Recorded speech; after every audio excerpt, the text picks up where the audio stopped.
KBS 브란노 성경교실 가족 여러분 안녕하십니까? 여러분과 함께 베드로전서를 살피고 있는 웨스트민스터 신학대학원대학교의 김경식 교수입니다. 오늘은 베드로전서 1장 후반부 말씀을 함께 살펴보겠습니다. 제목을 굳이 붙인다면 살아가는 방식이 다른 나그네, 이 정도로 제목을 붙일 수 있는 내용이고, 오늘 다룰 내용은 1장 13절부터 1장 마지막 절인 25절까지의 내용입니다. 한 나라의 국민은 의무와 권리가 있습니다. 그런데 이게 하나님 나라 백성도 마찬가지입니다. 하나님 나라 백성도 권리가 있고 의무가 있죠.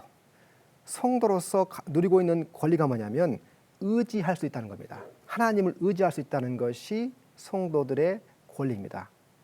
반면에 의무는 뭘까? 의무는 순종하는 겁니다. 하나님 말씀에 순종하고 성경에 순종하는 것이죠.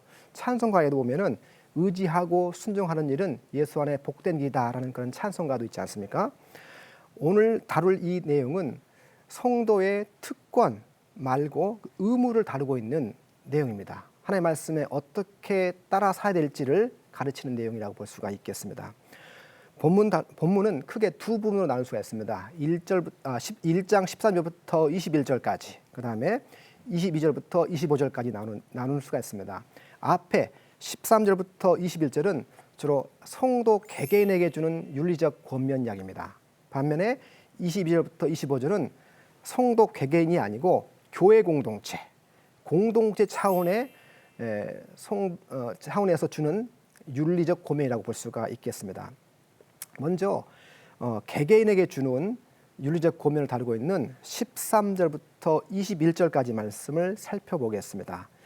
이 본문은 명령문이 많이 나옵니다. 뭐뭐 하라, 뭐뭐 하지 말라라는 명령문이 등장하는데 13절, 14절, 15절 그리고 17절에 4번 정도 나옵니다. 먼저 13절에 제일 끝에 바랄지어다 그렇게 이야기하죠. 그 다음에 14절 가서 보시면 또 끝에 본받지 말고라고 이야기하고, 15절도 보면 제일 마지막에 거룩한 자가 되라라고 이야기합니다. 그 다음에 네 번째 마지막 17절에 가서 보시면 두려움으로 지내라라고 이야기를 합니다.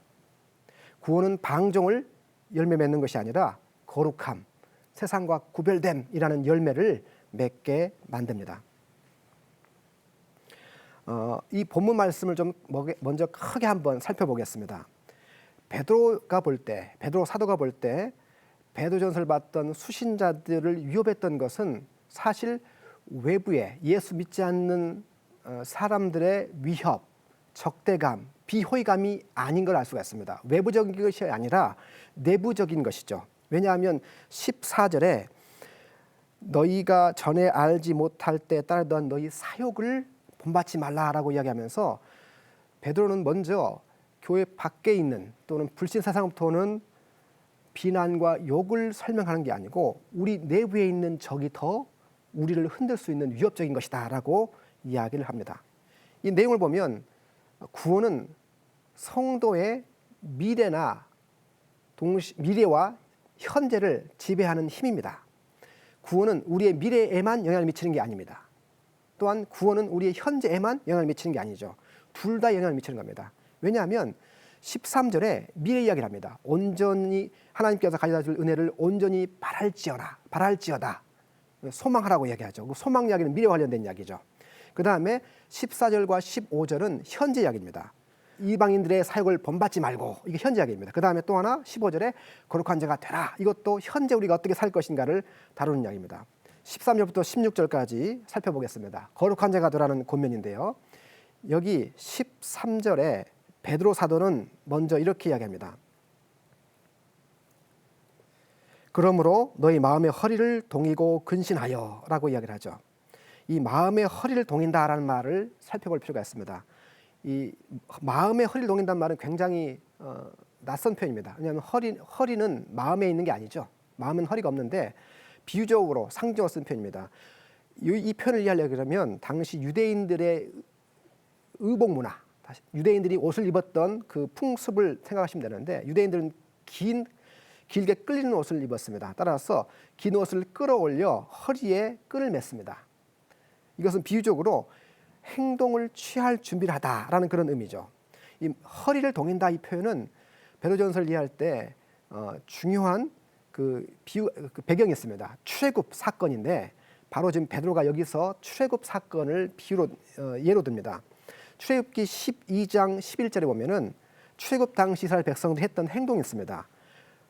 너희는 그것을 이렇게 먹을지니 허리에 띠를 띠고 발에 신을 신고, 여기 보면 허리에 띠를 띠고 출애굽할 준비를 하면서 음식을 먹으라는 이야기를 합니다. 그러니까 허리에 띠를 띈다는 이야기는 행동할 준비, 이동할 준비, 출애굽할 준비를 하라는 그런 의미가 되죠. 또한 신약에 보면 예수님께서 누가복음 12장 35절에 주님의 재림을 기다리라고 이야기하면서 허리에 띠를 띠고 등불을 켜고 서 있으라라고 말씀을 하십니다. 예수 믿는 사람들이 주님의 재림을 기다리며 행동을 취할 준비를 하고 있으라는 말씀이죠. 허리에 띠를 띠라는 이 말씀은 베드로 사도가 베드로전서를 받는 수신자들을 나그네라고 불렀다는 점을 이해하면 연결이 되는 그런 비유입니다. 수신자들은 나그네들입니다. 흩어진 나그네들이죠. 나그네는 여행하는 사람들입니다. 따라서 허리를 동인다는 이야기는 나그네가 여행하면서 길게 끌리는 옷을 입고 여행할 수가 없습니다. 그래서 허리를 여행하기 위해서 허리에 띠를 띠라 이렇게 말하는 내용이죠. 그 다음에 13절에요. 다시 이렇게 이야기하죠. 그러므로 너희 마음의 허리를 동이고 근신하여. 이 근신한다는 이야기는 술 먹지 않는다는 뜻을 의미합니다. 이게 비유적으로 쓴 표현인데요. 다른 말로 하면 술 먹으면 사람들이 정신이 몽롱해집니다. 그러니까 근신한다는 이야기는 술 먹지 않은 상태, 다시 말로 맑은 정신 상태를 가지고 있으라는 이야기입니다. 이 근신한다는 이야기는 베드로전서에서 여러 번 반복되는 단어입니다. 4장 7절에 보면 근신하여 기도하라 이렇게 얘기합니다. 또 5장 8절에 보면은 근신하여 깨어라 이렇게 고면합니다. 불신자들, 예수님을 모르는 사람들은 무지하고 사욕에 사로잡혀 있는 사람들입니다. 이것과 대조되는 성도들의 모습이 뭐냐면 깨어 있는 거고 정신을 차리고 있는 것이죠. 그리고 13절에 너에게 가져다 줄 은혜를 바랄지어다. 허리를 동이고 정신을 맑게 한 상태에서 하나님 우리에게 가져다 줄 은혜를 바라라고 이야기합니다. 14절 가면 두 번째 고민이 나옵니다. 본받지 말라고 이야기하죠. 14절 가서 보시면요. 본받지 말고. 여기 보면은 너희가 순종하는 자식처럼 전에 알지 못할 때에 따르던 너희 사역을 본받지 말고라고 이야기하죠. 이 순종한 자식, 지금 베드로는 이미 앞에서 우리가 새 생명 얻은 자라고 1장 3절에서 이야기했습니다. 우리를 거듭나겠다, 우리에게 새 생명 줬다고 이야기를 했습니다. 이 거듭난 우리들은 하나님께 순종할 의무가 있는 사람들입니다. 우리가 거듭났기 때문에. 또한 17절에 가서 보시면 하나님을 아버지라 부르기 때문에 우리는 하나님 아버지께 순종할 의무가 있는 사람들입니다.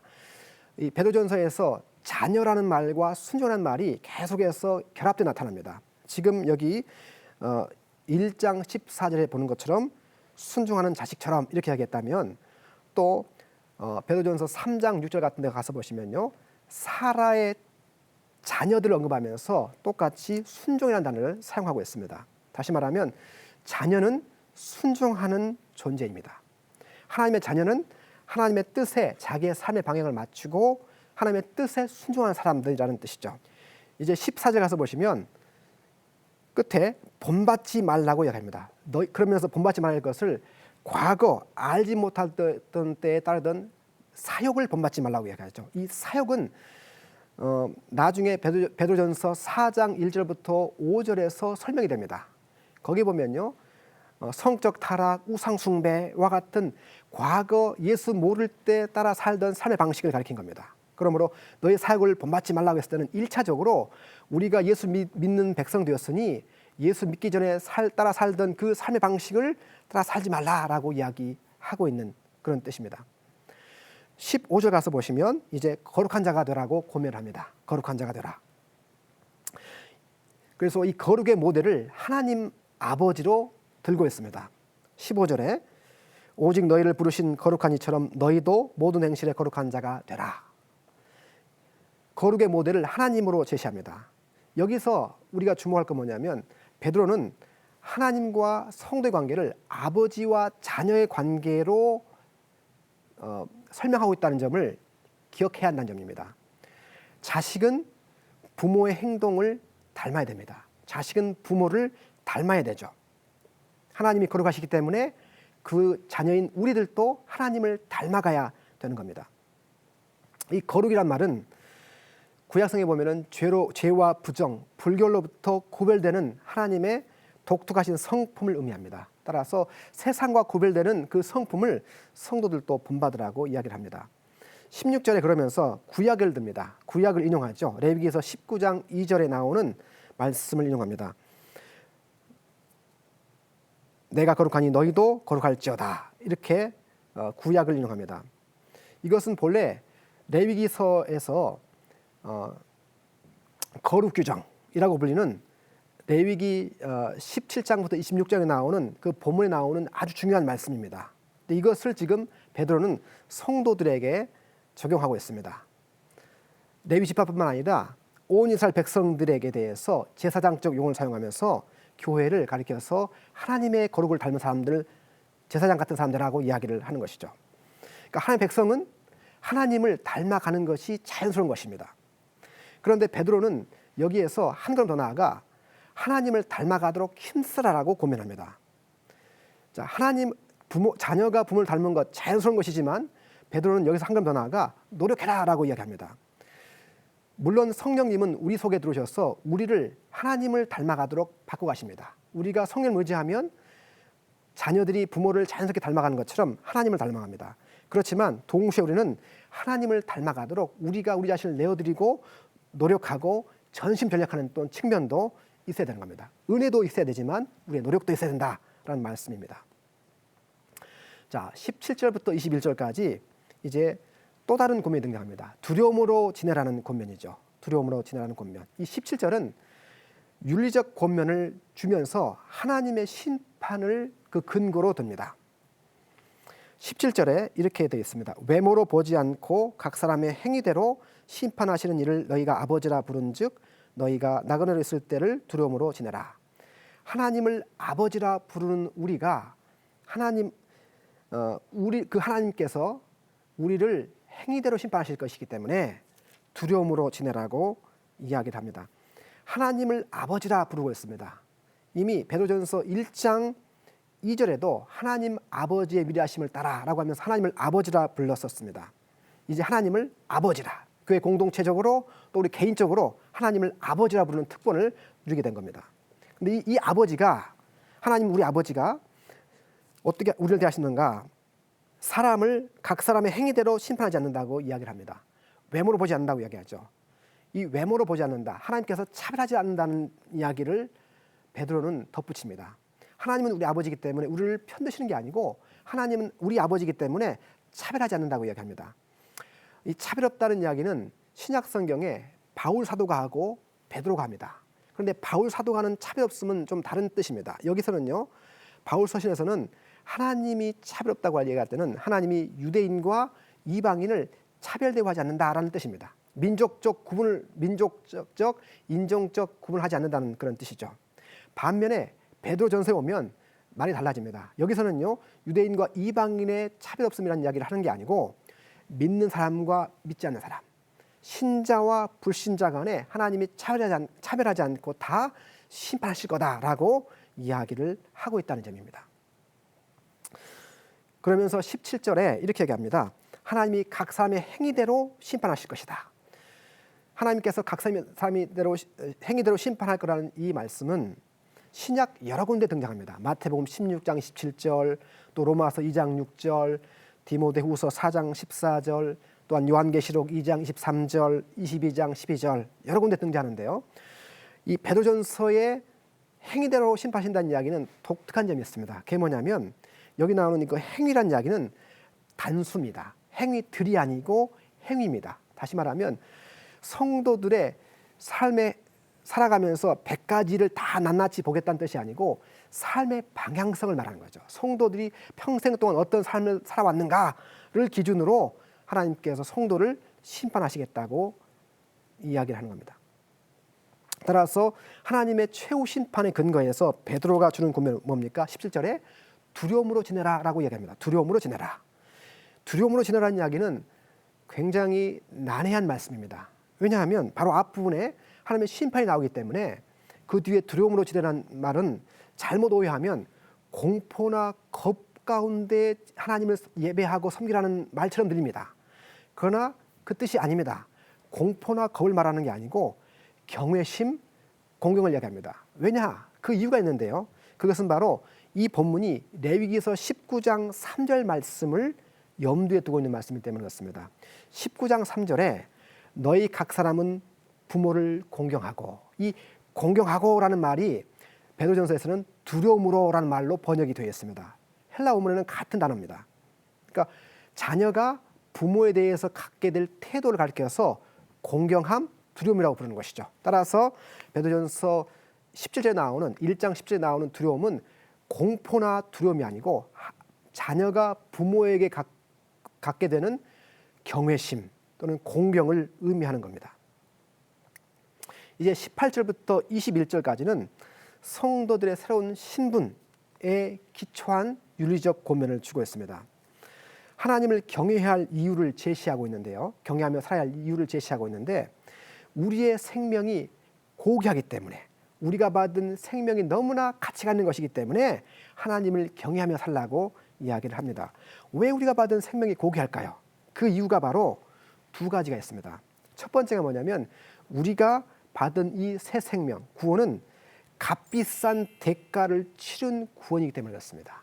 예수님의 보배로운 피를 근거로 얻은 구원이기 때문에 그렇습니다. 두 번째는 헛된 행실에서 해방되었기 때문이라고 이야기합니다. 자, 이 말씀 한번 차근차근 살펴보겠습니다. 먼저 헛된 행실이라는 말이 나오죠. 우리가 헛된 행실로부터 대속함을 받았습니다. 18절에 너희가 알거니와 너희 조상이 물려준 헛된 행실에서 대속함을 받은 것은, 이 헛된 행실은 15절에 나오는 이 거룩한, 현재 성도들이 해야 할 거룩한 행실과 대조가 되는 겁니다. 이 헛된 행실, 과거에 우리가 몸담고 있던 예수 믿지 않을 때의 삶의 방식은, 과거에는 예수 모를 때 값져 보였고 고개 보였지만, 예수를 믿고 나서 보니, 예수를 믿고 나서 과거 삶을 바라보니 얼마나 허망합니까? 이 허망한 삶으로부터 우리가 구원을 받았습니다. 이 구원받았다는 이야기를 18절에 가서 보면은 대속함을 받았다고 얘기합니다. 대속함을 받았다. 이 대속함이란 말은 본래 사냈다라는 뜻입니다. 사냈다. 이 단어는 본래 노예를 해방시킨다 또는 감옥에 있는 죄수를 자유롭게 한다는 뜻에서 온 단어입니다. 구약에 보면 이 단어는 출애굽을 가리킬 때 하나님께서 이스라엘 백성들을 사냈다라고 표현을 쓰십니다. 또 바벨론 포로로 있던 이스라엘 백성들을 자유롭게 하셨을 때도 이 단어를 사용을 합니다. 이사야서 42장 23절 같은 데가 그렇습니다. 이 본문을 놓고 우리가 적용해 볼 필요가 있습니다. 베드로는 우리가 대속받은 것, 사냄을 받은 것을 가리켜서 헛된 행실에서 해방되었다라고 부르고 있다는 점을 주목해 봐야 됩니다. 우리는 죄로부터 자유롭게 되었습니다. 또 죄악된 세상으로부터 자유롭게 되었죠. 그런데 베드로는 여기서 단순히 죄로부터 해방되었다 또는 죄악된 세상에부터 해방됐다라고 말하지 않고, 한 걸음 더 나아가 헛된 행실로부터 자유롭게 됐다고 가르칩니다. 현재 이방인들이 즐기고 있고 누리고 있는 행실로부터 해방됐다고 이야기합니다. 그래서 이 구속이라는 단어는 두 가지의 행실을 대조하는 이야기죠. 과거의 삶의 방식과 현재 삶의 방식을 설명하는 겁니다. 그래서 지금 우리들은 과거 예수 믿기 전에 예수 밖에 살던 삶의 방식에서 해방되어 사냄을 받아서 새로운 삶의 방식 안으로 들어왔다라고 이야기합니다. 19절에 가서 보시면 우리가 구속받게 된, 대속받게 된 우리의 구속이 고귀한 이유가 뭐냐면 예수님의 보배로운 피로 대속함을 받았기 때문에라고 이야기하죠. 우리가 구원받은 것은 우리 편에서 볼 때는 값없이 받은 겁니다. 그러나 하나님 편에서 보실 때는 우리의 구원은 값비싼 대가를 치른 겁니다. 예수님의 피가 우리의 몸값이었죠. 그래서 성도의 구원은 소중하고 값진 것입니다. 값비싼 은혜라는 점을 기억할 필요가 있습니다. 이제 22절부터 25절까지를 가보겠습니다. 이 단락은 앞에 있는 권면과 다른 내용입니다. 앞에 있는 이 21절까지 이야기는 주로 개인에게 주는 개인적인 권면이었습니다. 반면에 22절부터 25절까지 이야기는 공동체에게 주는 교회 공동체에게 주는 권면입니다. 성도들의 거듭남, 새 생명은 눈으로 보이게 나타나야 됩니다. 성도들의 이 구원이 드러날 영역이 어디입니까? 그 첫 번째가 교회 공동체입니다. 형제 사랑으로 우리의 거듭남이 표현되어야 되는 것이죠. 구원받은 결과 교회 공동체에서 다른 형제 자매를 진실되게 사랑하게 되었습니다. 22절에 이렇게 이야기합니다. 끝에 뜨겁게 서로 사랑하라. 뜨겁게 서로 사랑하라. 그런데 이 서로 사랑하라는 말은 분명히 서로이기 때문에 공동체를 이야기하는 것이죠. 그런데 이 서로 사랑하라는 말을 보면 앞에 수식하는 말이 있습니다. 먼저 이렇게 돼 있죠. 너희가 진리를 순종함으로 너희 영혼을 깨끗게 하여 거짓이 없이 형제를 사랑하게 이르렀으니, 여기 거짓이 없이 사랑하게 됐다고 설명을 합니다. 성도들은 이제 거짓 없이 사랑하게 되었습니다. 이 거짓이 없다는 이야기는 바로 뒤에 나오는 마음으로란 말과 같은 뜻입니다. 다시 말하면 성도들은 이제 마음을 다해서 사랑할 수 있게 되었습니다. 이 거짓이 없다는 이 단어는 본래 위선적이지 않다는 뜻입니다. 위선적이지 않은 모습으로 사랑이 됐다라는 그런 뜻을 갖고 있거든요. 따라서 마음을 담아서 사랑할 수 있게 된 것이죠. 그러므로 22절에 베드로는 이렇게 얘기합니다. 뜨겁게 서로 사랑하자.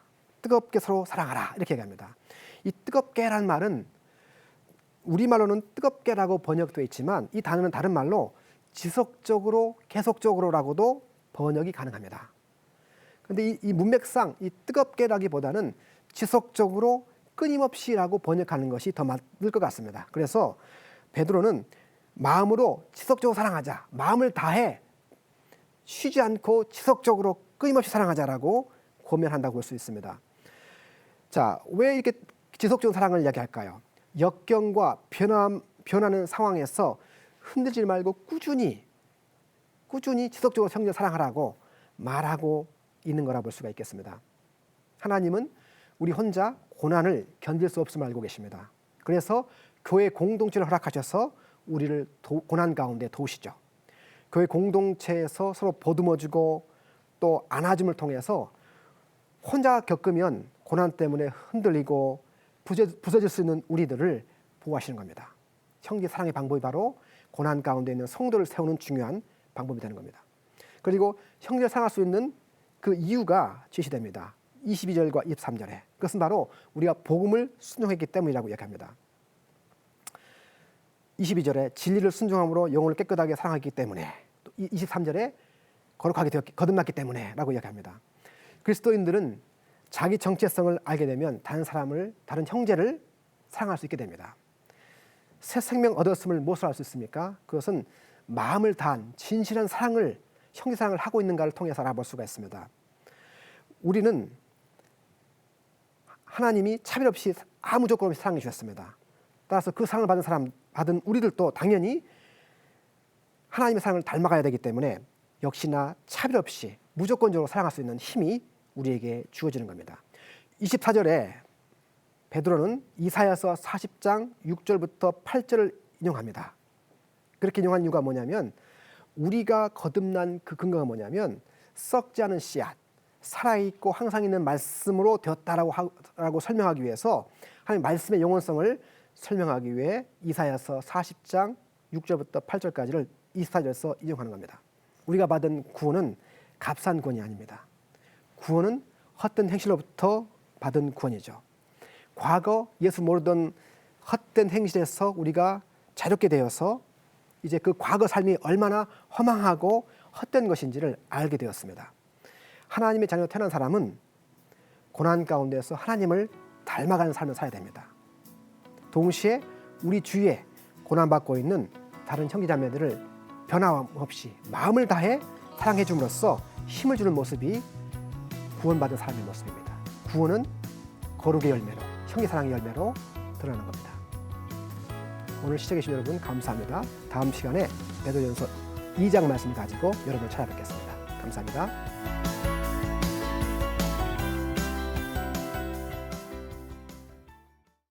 이 프로그램은 CTS 방송가족의 사랑과 후원으로 제작되었습니다. 후원전화 02-6333-1003번, ARS 060-808-1004번으로 전화주세요.